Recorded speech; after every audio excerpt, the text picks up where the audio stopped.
খাসির মাংস কষা। আসসালামু আলাইকুম।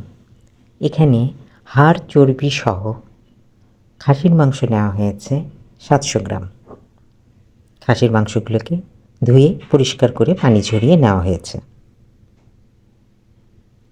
ম্যারিনেট করার জন্য হাফ টেবিল চামচ আদা রসুনের পেস্ট, হাফ টেবিল চামচ সয়া সস ও সিরকা দিয়ে ভালোভাবে মাখিয়ে আধা ঘন্টা ঢেকে রেখে দেব।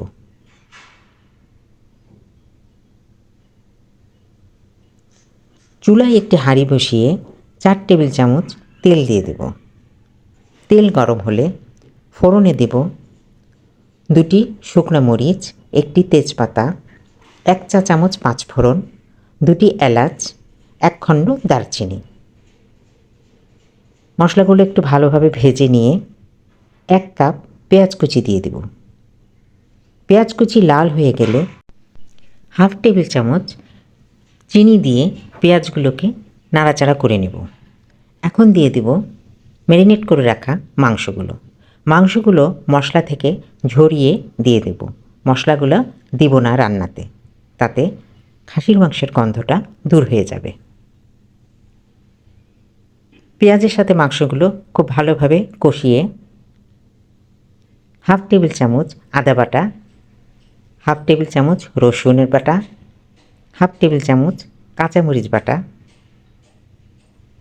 হাফ টেবিল চামচ মরিচ গুঁড়া, জিরা গুঁড়া, স্বাদমতো লবণ দিয়ে ভালোভাবে কষাবো।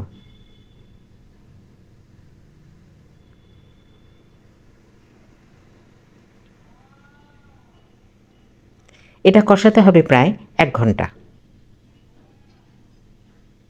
1 ঘন্টা কষানোর পর 1 কাপ পানি দিয়ে দেব। পানি দিয়ে রান্না করে নেব আরও 30 মিনিট।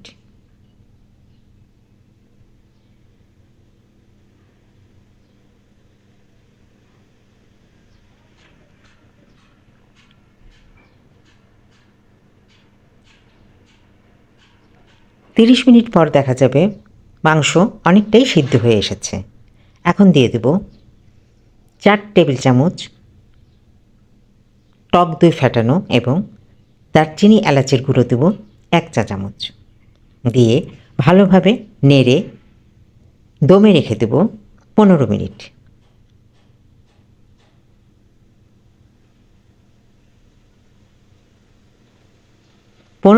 পর পরিবেশনের জন্য নামিয়ে দেব। এই খাসির মাংস কষাটি গরম ভাত, পোলাও, খিচুড়ি, রুটি, পরোটার সাথে খুব সুন্দরভাবে খাওয়া যাবে। ভিডিওটি ভালো লাগলে দয়া করে সাবস্ক্রাইব করবেন। পেজে দেখে থাকলে ফলো দিবেন। লাইক, কমেন্ট, শেয়ার দিয়ে সঙ্গে থাকবেন। ধন্যবাদ সকলকে।